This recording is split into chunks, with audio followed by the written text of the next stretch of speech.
ஒரு பட்டயம் உருவி போகும் என்று சொல்லுகிறதை நாம் பார்க்கிறோம்.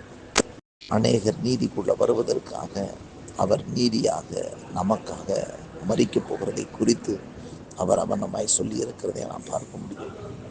ஆகவே இயேசு கிறிஸ்து கல்வாரி சிலுவிலே நமக்காக மரித்தது நாம் ஜீவனோடு இருக்க வேண்டும் என்பதற்காக.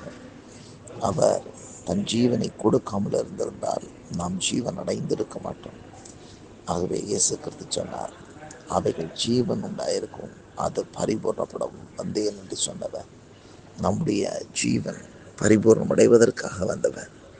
நம்முடைய ஜீவன் உண்டாயிருக்கும்படி, நமக்குள் ஜீவன் உண்டாயிருக்கும்படி தன் ஜீவனை கொடுத்தவர் அவர். கல்வாரி சிலுவிலே ஜீவனை கொடுக்க வந்தார். இந்த உலகத்திலே ஒருவேளை அழிந்து போகிற உலகத்தின் ஆஸ்தி ஐஸ்வர்யங்கள் எது இருந்தாலும் அது மனிதனுக்கு ஜீவன் அல்ல என்று சொல்லி வசனம் சொல்லுகிறது.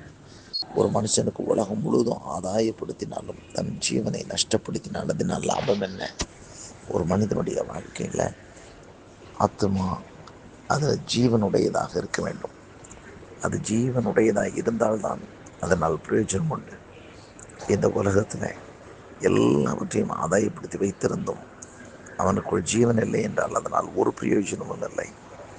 ஆகவே தான் ஆண்டவர் சொல்லுகிறார், ஒரு மனுஷனுக்கு எவ்வளவு ஆஸ்திகள் இருந்தாலும் அது அவனுக்கு ஜீவன் இல்லை என்று சொல்லி. அப்படியானால் என்னவென்றால், உலகத்தின் ஆஸ்திகள் ஐஸ்வர்யங்கள் இதையெல்லாம் வைத்து கொண்டு நித்திய ஜீவனுக்குள் நாம் பிரவேசிக்க முடியாது. நாம் நித்திய ஜீவனை பெற்றுக்கொள்ள முடியாது. ஆகவே இந்த உலகத்தின் ஆஸ்தி ஐஸ்வர்யங்கள் அவைகள் அவனுக்கு ஜீவனாக இருக்க முடியாது. கிறிஸ்துவே ஒரு மனிதனுக்கு ஜீவனாக இருக்க முடியும். ஆகவே தான் அப்போஸ்தலனாகிய பவுல் எல்லாவற்றையும் உதறி தள்ளிவிட்டு எப்படியாவது உயிரோடு எழுந்திருப்பதற்கு தகுதியாக வேண்டும் என்பதற்காக எல்லாவற்றையும் குப்பையை நஷ்டம் என்று விட்டுவிட்டேன் என்று சொல்லுகிறதை பார்க்கிறோம். இன்றைக்கும் நாம் இந்த சிலுவை பாடுகளை தியானித்து கொண்டு வருகிற நாம், ஆண்டவராகிய இயேசு கிறிஸ்து நமக்காக இந்த பூமிக்குள் மனிதனாக அவதரித்து மரித்ததனுடைய முக்கியமான நோக்கம் நீங்களும் நானும் ஜீவனுடையவர்களாக இருக்க வேண்டும் என்பதற்காக. ஆகவே தான் ஆண்டவருடைய வார்த்தை சொல்லுகிறது, அந்த வார்த்தையிலே ஜீவன் இருந்தது, அந்த ஜீவன் மனுஷருக்கு ஒளியாக இருந்தது. உங்களுக்கும் எனக்கும் வெளிச்சமாக ஒளியாக ஆண்டவராகிய இயேசு கிறிஸ்து இந்த உலகத்துக்குள் வந்தார், நாம் ஜீவன் உள்ளவர்களாக இருக்க வேண்டும் என்பதற்காக.